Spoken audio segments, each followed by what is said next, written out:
and our next storyteller is Susanne Schmidt, based in Burlington. She's a clinical and organizational consultant. So let's give it up for Susanne. Oh, well done with the mic. That's perfect. Thank you. So inscribed in perpetuity in the front cover of my 6th grade yearbook are these words: "What nature has forgotten, you can stuff with cotton." Signed, Michael Burns.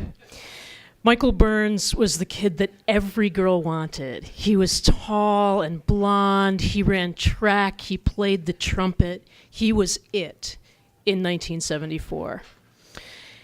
And for some reason, Michael Burns wanted me, and I never really quite understood that. But I knew that the day that I got that note in my locker, and you guys know the note, it said, "Do you want to go steady, question mark, question mark. Checkbox yes. Checkbox no. Checkbox maybe. Signed, Michael Burns. P.S. Please say yes. Signed, Michael Burns." Now, I have a 6th grader, and I can tell you that everything about going steady from 1974 to 2014 is different, with one exception. It's the first time in your life that you feel like you really belong as an individual, not as a part of your parents or as a part of any other group of your friends. And so I put a little heart around the checkbox yes, and I folded it back up, and I stuck it back in Michael Burns' locker. And so for the next 3 weeks, we went steady, together, apart. And so we would walk down the hall apart. We would sit at the lunch table separately. We would look at each other from across the aisle on the bus. And this went on for about 3 weeks until the second note came. And the second note said, "Do you want to meet me behind the band room before the spring concert?" Checkbox yes. Checkbox no. Checkbox maybe. Signed, Michael Burns. P.S. Please say yes. Signed, Michael Burns. And I knew what happened in the band room behind the auditorium, because the rumors of the 8th grader that had gotten pregnant just from lying on the carpet fully clothed were still abuzz, and that she had to go off to have the baby. In truth, her family moved to the Catskills or something, but we believe that she had gone off to have the baby. So I, again, big heart around the yes, and I put it back in his locker, and we met in the band room before the concert, and it was me and Michael Burns and Bruce Bergporn and Patty Napolitano, and we all went into the back room, and we sat down next to each other, and Bruce and Patty started to kiss, and Michael moved in, and he tilted his head, and I tilted my head, and he moved in, and I moved back. And he tilted his head the other way, and I tilted my head the other way, and he moved in again, and I backed up. And the hall monitor at that point said, "It's time!" And we left, and we got up, and we went and we played through the whole concert, and the whole time I was thinking, I can't believe I was too afraid to do this. I blew it. And so we're playing along. I was a drummer, in case this wasn't clear. And so I'm thinking, all right, I'm going to get to the end of this concert, and I'm going to go into the back, into the band room. And so the concert finished, and I went back up to Michael, and I said, "Do you want to go in the back now?" And he said, "No." And I came into school the next morning, and there was the note.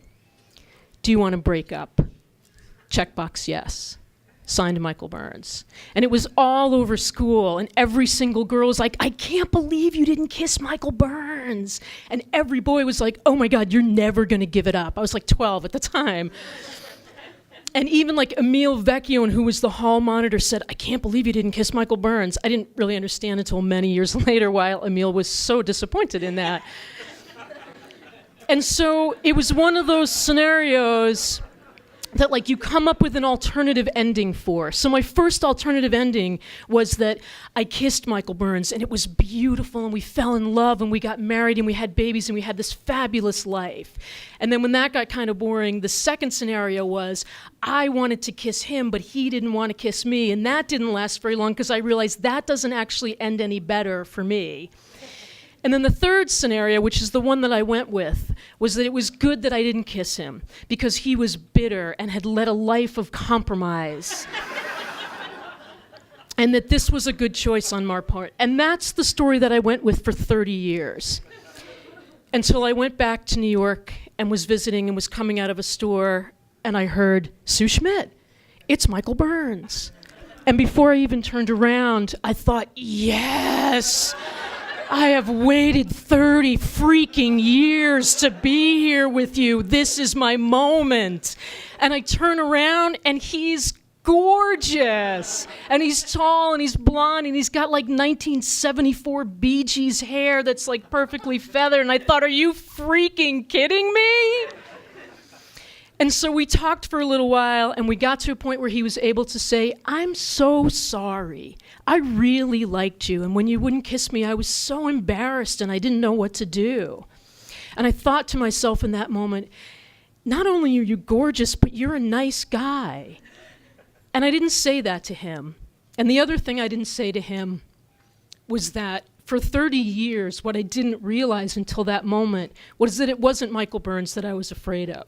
Because when he leaned in, what I saw was the vision of the man that had taken from me when I was much younger my choices about sexuality.